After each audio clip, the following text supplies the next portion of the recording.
Webisode 58DHYAFZZFAB1 February23, 21 he sees no man or woman is an island in Wisconsin. No man or woman is an island in Wisconsin. Question to a Democratic candidate for Wisconsin. Governor, the current Wisconsin governor this month joined the World Health Organization, WHO, go along with the Democratic governors of California, Illinois, and New York. The WHO set the safe limit of PM2.5 to 5 micrograms per meter squared. My organization believes that limits should be used in legislation to shut down any indoor residential wood burner which emits PM2.5 above 5 micrograms per cubic meter annually, in order to protect the human health of near neighbors in a hyperlocalized area. My organization believes that near neighbor-owned PurpleAir PM2.5 monitor data should be used to prove this level of pollution. Legislations at the state level should be passed to set this limit and allow for regulation and enforcement of shutting down polluting into residential wood burning, one appliance at a time if necessary, since the Federal Environmental Protection Agency, and therefore any current agency in the state of Wisconsin, is no longer concerned with pollution levels. The states must take it on themselves to use their own authority and concern for human health to pass this legislation, which addresses human health as most important over even environmental effects of PM2.5. Please comment on your position in this matter. This first necessary preamble that ambles quite a bit and therefore ambles too much the incumbent Democratic Wisconsin governor is not running for re-election. That current Wisconsin governor this month joined the World Health Organization, WHO, go along with the Democratic governors of California, Illinois, and New York. Our organization currently relies on the World Health Organization for their work on establishing limits on air pollution. Those air pollution limits designed to set amounts of particulate matter of 2.5 micrometer size per cubic meter of air, which are now set at 5 micrograms per cubic meter annually. The scientifically based limit is aligned roughly with the amount of air pollution that can be tolerated by human beings before becoming an imminent threat. In other words, an average human being could probably live his or her entire life without air pollution, in the form of PM2.5 being a major contributing factor to his or her early death. The WHO PM2.5 limit could probably be used for regulation of indoor residential wood burning that emits PM2.5 that enters the yards of near neighbors and sickens them. Our organization, Residents Against Wood Smoke Emission, articulates hopes that widespread dissemination of this limit information from WHO can be used to shut down each air polluting indoor residential wood stove, one stove at a time if necessary. The second necessary bit of information, it should be widespread, is that low-cost, resident-owned PurpleAir PM2.5 monitors can and should be used to collect hyperlocalized data about the amount of PM2.5 per cubic meter that every air pollutant wood stove or appliance is emitting. The 2 bits of information, which are 1, the WHO PM2.5 limit annually, and 2, the data that proves PM2.5 WHO is being emitted by an indoor residential wood burner. Hyperlocalized should be combined in a statement to a local or state government in order to shut down that indoor residential wood burner, in order to protect the health and lives of near neighbors of that indoor residential wood burner.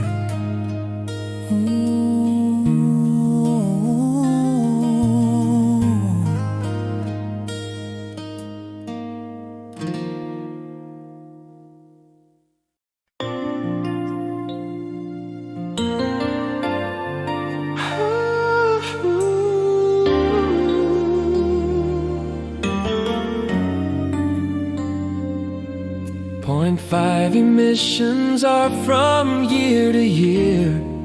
I overview the United Nations Framework Convention on Climate Change. PC facilitates the process where almost all countries set their own climate goals, primarily through the legally binding Paris Agreement, while the UN sets the framework and temperature targets. 1.5 degrees centigrade.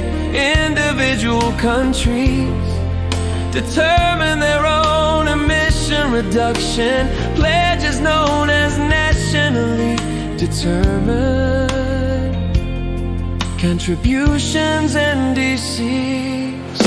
Preamble number 3, which is the heart of the argument of residents against wood smoke emission particulates when a tree is burned, and emits PM2.5 when a living tree in the hyperlocalized area meets a PM2.5.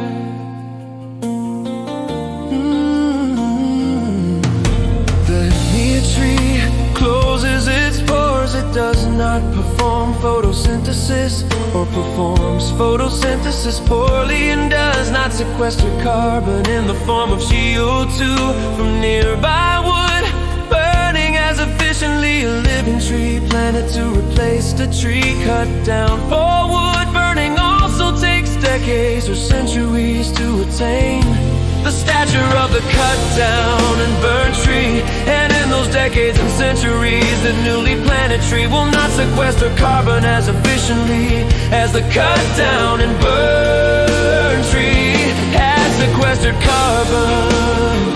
Therefore, as wood burning is considered renewable, it is highly inefficient renewal. Wind can continue to blow at roughly the same speeds continuously. Sunlight can continue to shine at roughly the same hours per day continuously. Battery storage is being developed that can store wind and solar energy long term to be used when the wind does not blow or the sun does not shine. In conclusion, wood burning for energy is highly inefficient compared to the truly clean energy sources of wind and solar for industrial uses. Because it is inefficient, and because the logistics and uncertainty of collecting wood for indoor residential wood burning, and the cost of wood when there is scarcity, which may happen more often in the future.